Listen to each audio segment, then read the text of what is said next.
ना अपने व्यवहार से, ना अपनी वाणी से। अभी हमारी कथा, इस कथा के पहले मध्य प्रदेश में दमोह में हो रही थी। दमोह में जहां कथा हो रही थी वहीं एक वृद्धाश्रम था।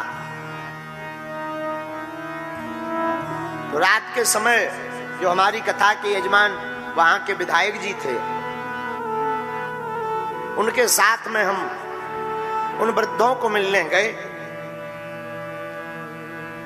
और उनको देखकर हमारी आंखें भर आई।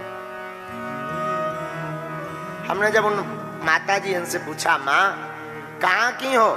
तो बोले पंडित जी, गुरु जी, हम यही दमोह के निवासी। और एक माता जी की बात सुनकर के तो हमारी आंख भर पड़ी। हमने कहा, आपके बच्चे कहाँ रहते? यहीं रहते हैं। अच्छा, आपसे पूछते हैं, नन्हे से बालक को छोड़कर क्या कोई मां दूर रह सकती है? बोलिए। जब बालक नन्हा सा होता है तो क्या कोई मां ऐसा करती है कि अब हम 2-4 साल नहीं मिलेंगे? ऐसा करती है? एक पल दूर नहीं रहती।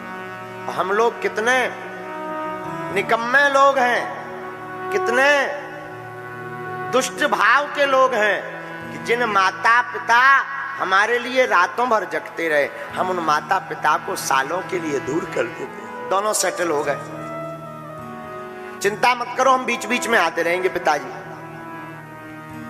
अब बेचारे पंडित जी, मास्टर साहब क्या बोले?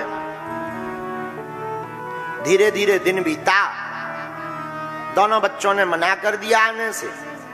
मास्टर साहब की पत्नी की तबीयत खराब रहने लगी। फोन लगाया, बेटा तेरी माँ को लकवा लग गया, बीमार है, आ जाओ। तो अमेरिका से बालक फोन पे बोलता है, माँ पिताजी हम आएंगे तो 3-4 लाख रुपया बर्बाद होगा और यहाँ काम भी छूट जाएगा।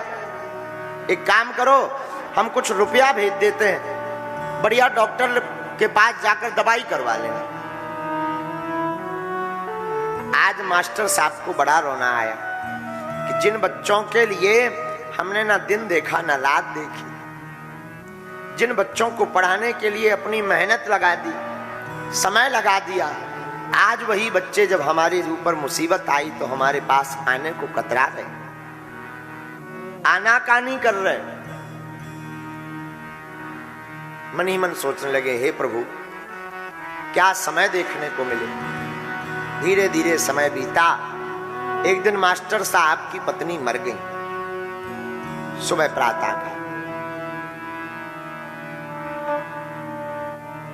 जब पत्नी मर गई तो फोन लगाया, बेटा तुम्हारी माताजी का शरीर पूरा हो गया। उन बच्चों ने जो जवाब दिया सुनकर हृदय दहल जाएगा आपका। बच्चे बोले, पिताजी हम आएंगे तो 10-15 दिन लग जाएगा।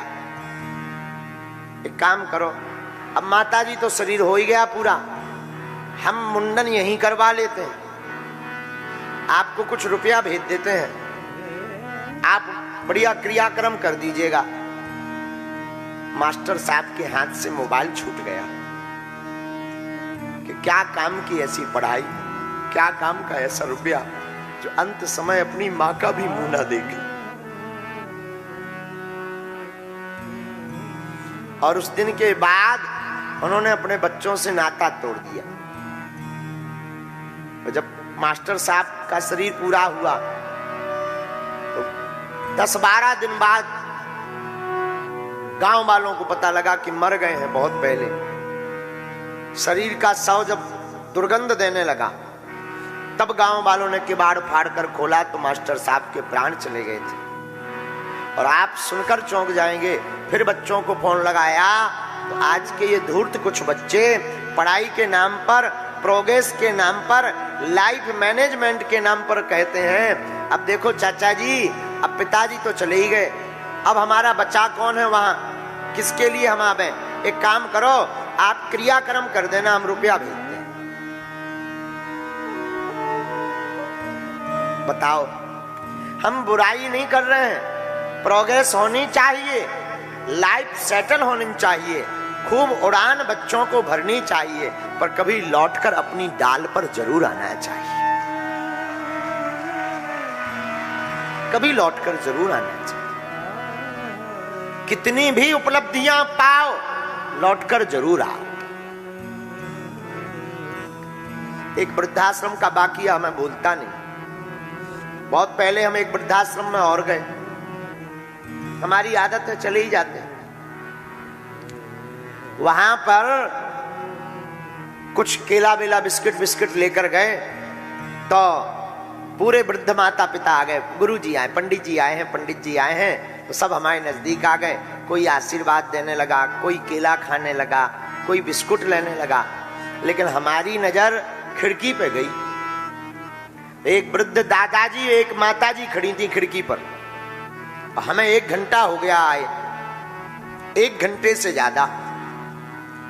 हमने वहां और जो माताजी वृद्ध थी उनसे कहा कि सब लोग तो हमारे नजदीक आ रहे हैं, लेकिन ये दादा दादी जी ठीक हैं, इनकी तबीयत तो ठीक है, खिड़की पर खड़े खड़े क्या कर रहे हैं तब से?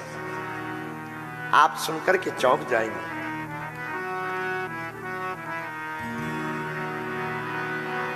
एक माताजी बोली, पंडित जी दरअसल उस खिड़की से इनके पुत्र का मकान दिखाई देता है और ये अपने पोतों से इतना प्रेम करते हैं, इतना प्रेम करते हैं कि जब वो स्कूल जाता है तो उसको देखने के लिए और स्कूल से वापस आते समय देखने के लिए दिन भर खिड़की पर खड़े रहते हैं।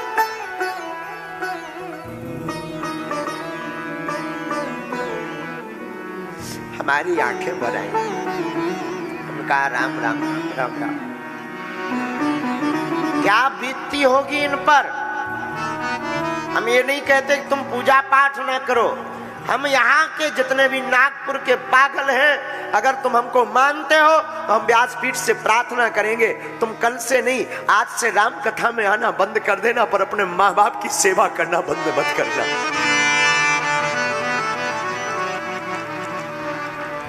आज से ही राम कथा में आना बंद कर देना।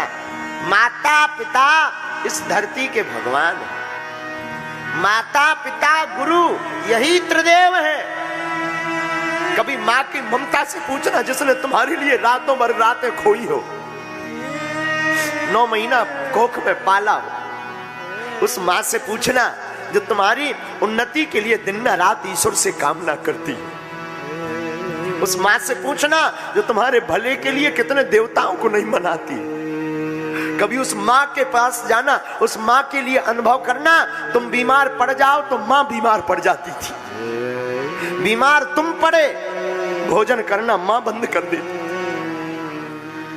कभी उस माँ से पूछना जो तुम्हारी बीमारी में लाखों देवताओं को एक साथ मना लेती है कि हे हनुमान जी, हे शंकर जी, हमारी बेटी हमारा बेटा ठीक हो जाए। संसार में एक माँ ऐसी होती है और कोई नाता नहीं दूजा होता है। हम बिल्कुल दावे के साथ कहते हैं एक माँ का नाता ऐसा होता है, बेटी या बेटा बीमार होने पर जो ईश्वर से प्रार्थना करती है कि हमारी चाहे तबीयत खराब हो जाए पर हमारी बिटिया बेटा ठीक हो जाए।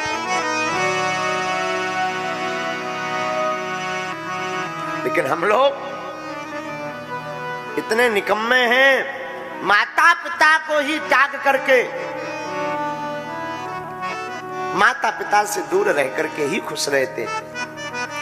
आज भी हमारी माता जी, अब यहाँ लगभग हम 600 किलोमीटर दूर तो बैठे ही हैं,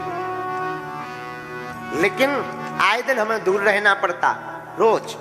बागेश्वर जहाँ धाम पे भी हम रहते हैं तो हमारा भगवान की बड़ी कृपा है कि उसी गांव में हमारा जन्म हुआ है, वहीं हम बालाजी की सेवा कर रहे हैं। लेकिन आप सुनकर चौंक जाएंगे, हमें तो बड़ा रोना आता। हम गांव में भी 5-5 महीने घर नहीं जा पाते। बागेश्वर धाम पर रहते हैं, लेकिन धन्य है माँ की ममता। हमारी माता जी आज भी पैदल चल करके रोज आती हैं। 1 दिन 2 दिन छोड़ करके तो आती हैं। उसमें कभी कड़ी, कभी कुछ घर से बना कर आएंगी और हम जैसे ही कथा करके जाएंगे तुरंत वो कुछ ना कुछ बना के लाए, ले बेटा खा ले।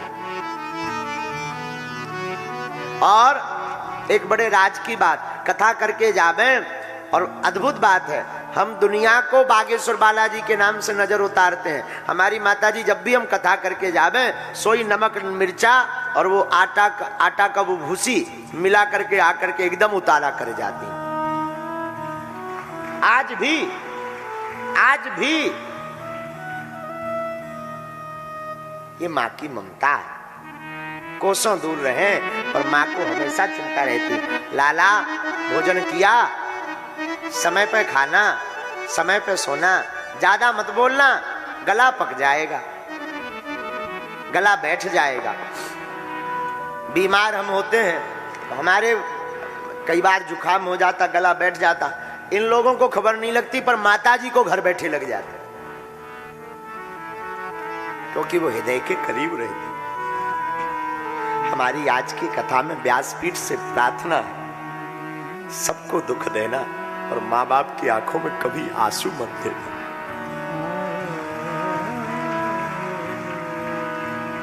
माँ ममता की मूर्ति है, माँ इस संसार की करुणा है। इसलिए हमारी प्रार्थना है, माँ का कभी दिल मत दुखा, कभी दिल मत दुखा, कभी दिल मत दुखा।